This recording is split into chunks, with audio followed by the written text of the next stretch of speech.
Selamat datang kembali di channel Robinstart. Kali ini kita akan bahas tentang analisis gerombol atau analisis cluster dengan menggunakan R Commander. Ya, jadi analisis cluster itu adalah analisis yang digunakan untuk mengelompokkan baik data maupun variabel ya terhadap kemiripan. Kemiripan apa? Kemiripan dari jarak datanya ataupun menggunakan kemiripan berdasarkan korelasi. Nah, secara teoritis analisis cluster ini dibagi dua, yaitu cluster yang bersifat hierarki dan non hierarki ya. Kalau hierarki itu dia bersifat dia akan mengelompokkan berdasarkan kemiripan jarak sebanyak nanti maksimum sebanyak jumlah datanya atau sebanyak variabelnya. Kalau K-means kita berdasarkan teori tertentu, kita yang menentukan berapa banyak mau dikelompokkan data itu, atau berdasarkan setelah kita melakukan analisis hierarki ya. Kalau hierarki nanti kita putuskan sendiri, bisa diputuskan ketika datanya dihasilkan dalam bentuk dendrogram misalnya. Nah, kita coba ambil datanya dulu. Di sini import data SPSS ya. Kita coba masukkan datanya. Data untuk analisis cluster ya. Nah, contohnya saja misalkan kita punya data sosial ekonomi ya di kabupaten kota di Bali misalnya ya.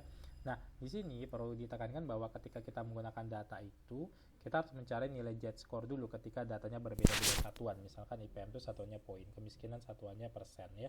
Nilainya ya 0 sampai 100 sampai 10 misalkan kemiskinan kebanyakan. Gini rasio itu nilainya 0 cuma sampai 1. TPT misalkan nilainya ya 0 sampai 100 misalnya maksimum. Sedangkan PDRB ya satuannya ribuan. Jadi supaya satuannya ini sama, kita buat Z-score-nya dulu. Nah, analisis yang menggunakan cluster yang bersifat hierarki ya, hierarki. Nah, ini kita coba misalkan kita kasih nama H cluster ya, hierarki cluster 1. Nah, kita ambil nilai Z-score-nya tadi, nilai Z-score-nya semuanya yang di Z-score. Kenapa? Karena tadi kan beda-beda satuannya. Ya, kemudian opsinya di sini ada berapa metode ya, ada menggunakan metode complete linkage, centroid linkage, wide linkage, biasanya pakai complete linkage saja. Atau pakai single linkage, average linkage, median linkage ya. Kemudian jaraknya kita mau pakai apa nih? Ada jarak Euclidean, jarak mahkam, jarak square Euclidean, dan seterusnya ya. Kemudian ingat bahwa di dalam analisis cluster ini dia seakan-akan seperti analisis deskriptif saja, jadi tidak mengambil kesimpulan dan dia hasilnya tidak unik. Makanya ketika kita menggunakan metode ini dengan metode ini hasilnya bisa berbeda jauh. Misalkan kita nanti menggunakan jarak Euclidean atau menggunakan square Euclidean juga hasilnya bisa berbeda jauh. Nah, ini hasilnya ya. Ini sudah ada. Nah, jadi nanti tinggal dilihat di datanya. Kita sudah bisa melihat nanti di grafiknya. Kita mau memutuskan berapa banyak si cluster yang kita inginkan dari si jumlah data tadi ya. Kalau kita lihat di sini untuk summarize hierarchy clusternya seperti ini. Kita mau bentuk berapa nih? Misalkan kita mau buat 3, tinggal kita 3 aja. Nah, 3 ya. Nah, atau 3. Nah, kalau kita mau lihat dendrogramnya dulu bisa ya, kita buat dendrogramnya dulu. Kita lihat di outputnya ya, di outputnya ini dendrogramnya. Nah, ini kalau kita misalkan mau buat jadi 2 cluster aja, jadi 2 cluster berarti ini cluster 1 si Badung dan Denpasar itu satu sendiri ya, memang ini di pusat kotanya ya, dekat bandara ya Badung, kemudian ini yang Denpasarnya ibu kotanya, dan ini pisah sendiri. Kalau mau buat 3 berarti Badung dengan Denpasar 1, Kelungkung sendiri dan sisanya ya, kalau kita mau potong dia di sini. Jadi kita sendiri yang memutuskan. Tapi kalau kita mau buat dari tadi ya, kita nggak mau baca itu, bisa kita dibantu oleh di sini statistik apa tadi di sini klasternya, pilih yang summary-nya. Kita mau buat dalam 3 lah misalnya, atau dalam 4 misalnya. 3 tadi ya, 3. Tinggal kita apply saja. Nah, di sini nih kita bisa lihat nih kalau misalkan 3 itu indikasinya ini. Ya, kalau lihat dari nilai ZZ-nya ini, kalau dia negatif artinya di bawah rata-rata. Kalau dia positif artinya nilainya di atas rata-rata. Jadi misalkan klaster 1 ini adalah yang gininya di bawah rata-rata. Jadi gininya rendah, kemiskinannya rendah, PDRB-nya juga rendah, penganggurannya tinggi. Ya, yang kedua, gininya tinggi, IPM-nya tinggi, tapi kemiskinannya rendah, PDB-nya tinggi, TPT-nya rendah.